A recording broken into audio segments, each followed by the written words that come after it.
नमस्कार दोस्तों, आपका एक बार फिर स्वागत है। हम चर्चा कर रहे थे संविधान के भाग 3 के अंतर्गत मूल अधिकार के बारे में, जिसमें हमने पिछली वीडियो में अनुच्छेद 14 तक के बारे में हमने चर्चा कर लिया था। अनुच्छेद 14 में हमने यह बताया था कि कानून के समक्ष सभी लोग समान है, कानून के समक्ष समानता का अधिकार सभी को प्राप्त है। आगे अगला जो हमारा अनुच्छेद 15 है, अनुच्छेद 15 में हम जो चर्चा करेंगे भेदभाव के बारे में चर्चा करेंगे। तो भेदभाव जो होते हैं, मुख्य रूप से संविधान हमारा यह कहता है कि किसी भी व्यक्ति के साथ 5 आधारों पर भेदभाव नहीं किया जा सकता। जैसे पहला, धर्म के आधार पर; दूसरा, जाति के आधार पर; तीसरा, वंश के आधार पर; चौथा, लिंग के आधार पर; और पांचवा, जन्म स्थान के आधार पर। पहला आता है धर्म के आधार पर। तो किसी भी व्यक्ति के साथ हमारा संविधान यह कहता है कि किसी भी व्यक्ति के साथ धर्म के आधार पर किसी भी प्रकार का भेदभाव नहीं किया जा सकता है। या किसी भी व्यक्ति को यह नहीं कहा जा सकता कि किसी भी यदि कि आप मुस्लिम धर्म से हैं, कि आप हिंदू धर्म से हैं, कि सिख हैं, कि ईसाई है, इसलिए आपको शासन की इस योजना का लाभ नहीं मिलेगा। तो यदि इस प्रकार की यदि कोई बात करता है या तो यह जो होता है संविधान के विरुद्ध बात हो जाएगी। बात दूसरी आती है जाति की, हम चर्चा करते हैं। तो जाति के आधार पर किसी भी व्यक्ति को जाति के आधार पर भेदभाव नहीं किया जा सकता है। जैसे पहले चलता था कि छोटी जाति के लोगों को नदियों तालाबों में पानी भरने की अनुमति नहीं मिलती थी। बड़ी बड़ी जो जगह होती हैं, बड़ी बड़ी जो पद होते हैं, बड़े बड़े पदों में छोटी जाति के लोग नहीं पहुंच पाते थे। बड़े काम केवल बड़े लोगों के लिए निर्धारित कर दिए गए थे। छोटे छोटे काम जो होते हैं वो छोटे लोगों के लिए, छोटी जाति के लोगों के लिए निर्धारित कर दिए गए थे। तो इस प्रकार की जो होती जाति के आधार पर भेदभाव नहीं किया जा सकता। तीसरा आता है वंश के आधार पर। वंश के आधार पर का कहने का मतलब ये है कि जैसे अंग्रेजों जब 1857 की क्रांति हुई थी, उस समय पे जैसे ग्वालियर के महाराजा ज्योतिराज सिंधिया, इनके पूर्वजों ने अंग्रेजों का बहुत साथ दिया था और अंग्रेजों के साथ मिलकर जो होता है उन्होंने काम किया था, जिससे 1857 में हमारा देश आजाद नहीं हो पाया था। जैसे असुद्दीन ओवैसी हैदराबाद के जो असुद्दीन ओवैसी के जो वंशज थे, उन्होंने, उनके परिवार के लोगों ने, उनके वंशजों ने अंग्रेजों का बहुत साथ दिया था, जिसके कारण हमारे देश में आजाद होने में काफी मशक्कत करनी पड़ी। तो वंश भाई, इनके तो पूर्वजों ने ये काम किया था। तो हम आज यदि ये चीज जानने लगे हैं तो हम महाराज ग्वालियर के महाराज से वो असुद्दीन ओवैसी से जाकर यह नहीं कह सकते हैं कि आपके पूर्वजों ने अंग्रेजों का साथ दिया था, इसलिए आपको साथ जो होता है बराबर आपको किसी भी प्रकार की इज्जत नहीं मिल सकती, या हम उनसे लड़ाई नहीं कर सकते। तो क्योंकि यदि हम ऐसा करते तो हमारा अनुच्छेद जो होता है संविधान इस प्रकार की हमें कहना चाहिए अनुमति नहीं देता है। लिंग के आधार पर, महिला हो या पुरुष हो, हमारे संविधान में कानून के रूप में, कानून के सामने सभी लोग बराबर होते हैं। संवैधानिक रूप से महिला या पुरुष सभी को बराबर जो होता है बराबर लाभ दिया जाता है, और महिला या पुरुष को बराबर हमारे समाज में मानना पड़ता है, क्योंकि हमारा संविधान जो होता है कहता है कि लिंग के आधार पर किसी के साथ आप भेदभाव नहीं कर सकते। जन्म स्थान के आधार पर, जन्म समाज कीजिए, जन्म स्थान के आधार पर होना चाहिए। यहाँ पर जन्म स्थान के आधार पर, जैसे कि कुछ बहुत ही पिछड़े कुछ क्षेत्र ऐसे हैं, जैसे छत्तीसगढ़, उड़ीसा, आसाम, यहाँ पर कुछ क्षेत्र बहुत ज्यादा पिछड़े हुए हैं।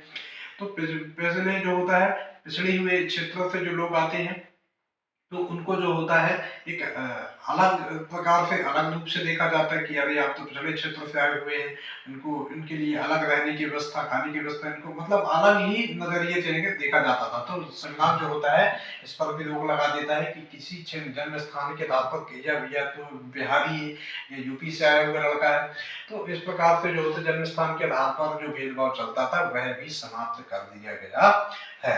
आगे चर्चा करते हैं हम अनुच्छेद 16 की। अनुच्छेद 16 जो होता है हमारा क्या कहता है, अनुच्छेद 16 जो है, अच्छा इसमें जो होता है, क्षमा कीजिए, अनुच्छेद 15 में एक मैं आपको बताना चाहता हूँ, मूलाकर्म। मूलाकर्म जो होता है एक नियम था या एक कानून कहना चाहिए, जिसमें केरल की जो पिछड़ी जनजातियों की जो महिलाएं हैं उनको स्तन ढकने का अधिकार नहीं था। स्तन ढकने की उनको अनुमति नहीं थी, वो नग्न अवस्था में घूमती थी। ये जो नियम था इसको मूलाकर्म कहा जाता है। यहाँ तक कि उन महिलाओं में पिछड़ी हुई जो जाति आदिवासी महिलाएं थी उन पर एक टैक्स भी लगाया गया था। बड़े स्तर की महिलाओं के ऊपर अधिक टैक्स और छोटे स्तर की महिलाओं पर कम टैक्स। तो ये जो होता है इस प्रकार के जो भेदभाव है इसको भी संविधान जो होता है हमारा अनुमति नहीं देता है। आगे चर्चा करते हैं हम अनुच्छेद 16 के बारे में। अनुच्छेद 16 जो होता है, अनुच्छेद 16 लोक नियोजन की समानता, लोक नियोजन की समानता के बारे में बताता है। लोक नियोजन की समानता का मतलब होता है नौकरियों के लिए सभी लोग, नौकरियों के लिए जो होता है नौकरियों में समानता, सरकारी नौकरी में समानता। अब सरकारी नौकरी में समानता तो सभी लोगों के लिए, सभी वर्ग के लोगों के लिए बराबर है, लेकिन जो पिछड़े हुए जाति के जो लोग थे उनको थोड़ा सा अलग से विशेष आरक्षण, ये पॉजिटिव डिस्क्रिमिनेशन है। यहाँ पर भेदभाव तो हो रहा है लेकिन पॉजिटिव डायरेक्शन में ले जाने के लिए लोगों को, उससे किसी भी व्यक्ति को कोई किसी भी प्रकार की शारीरिक या मानसिक रूप से नुकसान नहीं होता है।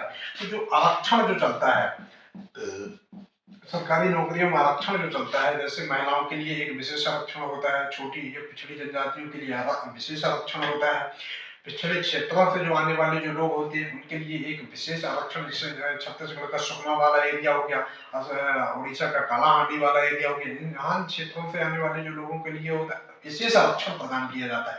ये पॉजिटिव डिस्क्रिमिनेशन के लिए आरक्षण में भेदभाव किया जाता है। तो इससे किसी को शारीरिक या मानसिक रूप से किसी प्रकार की हानि नहीं पहुंचती है। तो इस प्रकार के भेदभाव जो होते हैं वो पॉजिटिव डिस्क्रिमिनेशन होते हैं, जो कि संविधान इनको अनुमति प्रदान करता है। तो लोक नियोजन के अनुच्छेद 16 कहते हैं कि सरकारी नौकरियों में जो लोगों को लिए समानता मतलब विशेष आरक्षण को प्रदान करता है। अगला जो है हमारा अनुच्छेद 16, अनुच्छेद 16 के बारे में हम चर्चा करते हैं। अनुच्छेद 16 हमारा क्या कहता है, अनुच्छेद 16 में अनुच्छेद 17 जो होता है अस्पृश्यता का अंत, अस्पृश्यता का मतलब छुआछूत की जो भावना थी, छुआछूत की जो समस्याएं थी उसको टोटल खत्म कर दिया गया। जो छोटे वर्ग के जो लोग होते हैं उनको, या छोटी जाति के जो लोग होते हैं, पहले के जमाने में जो है ये छुआछूत वाली भावना बहुत चलती थी, गांव में आज भी बहुत चलती है। यदि छोटी जाति का लोग किसी व्यक्ति के खाना टच कर दिया, लोगों खाना नहीं खाएगा। कुछ आज भी ऐसे वर्ग के लोग हैं कि यदि छोटी जाति का लोग उसको यदि ऐसे टच कर दिया तो वो जाके स्नान कर लेते हैं, बोले छोटी जाति के लोग ने मुझे छू दिया। तो इस प्रकार हमारा संविधान इन चीजों की अनुमति नहीं प्रदान करता है। छुआछूत की भावना, यदि किसी के साथ यदि आप ऐसा करते हैं, उसने यदि आपके ऊपर केस कर दिया तो आपको सजा हो सकती है। तो ये छुआछूत की जो भावना होती है इसका अनुच्छेद 17 पूर्णतः विरोध करता है और इसको छुआछूत की भावना जो उसको अंत करता है। अनुच्छेद जो 18 है, अनुच्छेद 18 जो होता है, अनुच्छेद 18 के अंतर्गत उपाधियों का अंत, पहले जो उपाधियां चलती थी महाराज या चौधरी साहब या राय साहब या कहना चाहिए जो हमारे नाइटहुड या विदेशी, जो इस प्रकार की जो उपाधियां थी, इन उपाधियों का अंत करता है या अंत करने का, उपाधियों जो दी जाती थी इनको अनुमति प्रदान हमारा संविधान नहीं करता है। अनुच्छेद 18 के अंतर्गत जितनी भी उपाधियां दी जाती थी उनको अंत कर दिया गया है, उनको समाप्त कर दिया गया है। यहाँ तक कि हमारे जो नेशनल अवार्ड जो होते हैं, नेशनल अवार्ड जैसे भारत रत्न है, पद्म भूषण है, पद्म विभूषण है, तो आप इन उपाधियों को भी आप अपने नाम के सामने जोड़कर इस प्रकार की उपाधियां आप नहीं ले सकते हैं। जैसे आप सचिन तेंदुलकर को भारत रत्न मिलता है तो सचिन तेंदुलकर अपना नाम ऐसा नहीं लिख सकता कि भारत रत्न सचिन तेंदुलकर, जी नहीं। यह इस प्रकार की उपाधियां के लिए जो संविधान हमारा अनुमति प्रदान नहीं करता है। कोई यह कह सकता है कि मैं सचिन तेंदुलकर हूं और मुझे भारत रत्न अवार्ड से नवाजा गया है, कोई यह कह सकता है। अभी कुछ दिन पहले हमारे मोहम्मद शमी थे जिनको अर्जुन पुरस्कार प्रदान किया गया है, तो वह यह नहीं कह सकते कि अपने नाम के सामने यह नहीं लिख सकते कि अर्जुन पुरस्कार, अर्जुन अवार्ड मोहम्मद शमी, जी नहीं। वह यह कह सकता है कि मैं मोहम्मद शमी हूं जो कि एक क्रिकेट की दुनिया से बिलोंग करता हूं और मुझे अर्जुन अवार्ड से नवाजा गया है। यहाँ तक कि जो आपकी विदेशी जो उपाधियां मिलती हैं, उन उपाधियों को भी आप देश में अपने नाम के साथ जोड़कर नहीं चल सकते हैं। यदि आपको उपाधियां, विदेशी उपाधियां यदि अपने नाम के साथ जोड़ना है तो पहले आपको राष्ट्रपति से अनुमति लेनी होती है। जब राष्ट्रपति अनुमति प्रदान कर देता तभी आप नाम के सामने विदेशी उपाधियों को जोड़कर अपना नाम लिख सकते हैं। बल्कि जबकि कुछ एजुकेशनल या रैंकिंग जो उपाधियां होती हैं, एजुकेशनल या रैंकिंग जो उपाधियां होती हैं, वो आप अपने नाम के सामने, हमारा देश, हमारा संविधान जो होते हैं, इनकी अनुमति पूर्णतः प्रदान करते हैं। जैसे डॉक्टर, आप अपने यदि कोई डॉक्टरेट डिग्री हासिल कर लेता है तो अपने नाम के सामने डॉक्टर शब्द लगा सकता है, इसका संविधान हमारा अनुमति प्रदान करता है। इंजीनियर हो गया, प्रोफेसर हो गए, तो इस प्रकार की उपाधियां जो होती हैं, प्रोफेसर राजीव शुक्ल आप नाम लिख सकते हैं। तो अब जैसे रैंकिंग जैसे होते हैं, जैसे दरोगा इंद्रपाल सिंह, ब्रिगेडियर इंद्रजीत सिंह।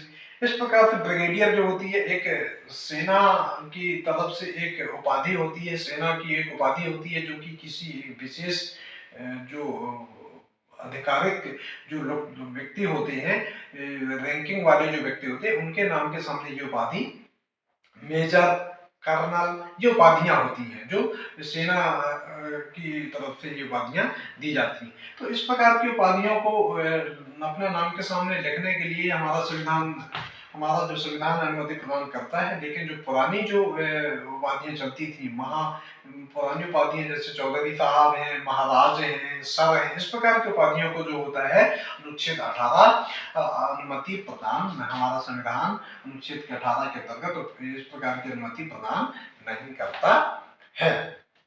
इसी के साथ अगले हमने आज चर्चा किया, हमने अनुच्छेद 12 में हमने मूल अधिकार की परिभाषा के बारे में बताया। अनुच्छेद जो हमारा 13 था, अनुच्छेद 13 में हमने अल्पीकरण के बारे में बताया। अनुच्छेद जो हमारा 14 था, कानून के समक्ष समानता, यह बताया गया। अनुच्छेद 15 जो है, अनुच्छेद 15 में भेदभाव, धर्म, जाति, वंश, लिंग और जन्म स्थान के आधार पर आप भेदभाव नहीं कर सकते, भेदभाव के बारे में बताया गया। अनुच्छेद 16 लोक नियोजन की समानता, सरकारी नौकरियों में समानता के लिए बताया गया। अनुच्छेद 17 जो है अस्पृश्यता का अंत, छुआछूत की भावना जो है उसको अंत करने के, उसको खत्म करने के लिए बताया गया। और अनुच्छेद जो 18 है, उपाधियां जो दी जाती है तो उपाधियों के अंत करने के बारे में बताया गया। अगली वीडियो में अनुच्छेद 19 से आगे चर्चा करेंगे।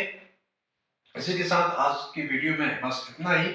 आप बहुत बहुत धन्यवाद। अगर आपको वीडियो पसंद आता है तो कृपया लाइक कीजिए, शेयर कीजिए और कमेंट कीजिए, सब्सक्राइब कीजिए। धन्यवाद। गुड नाइट, शुभ रात्रि।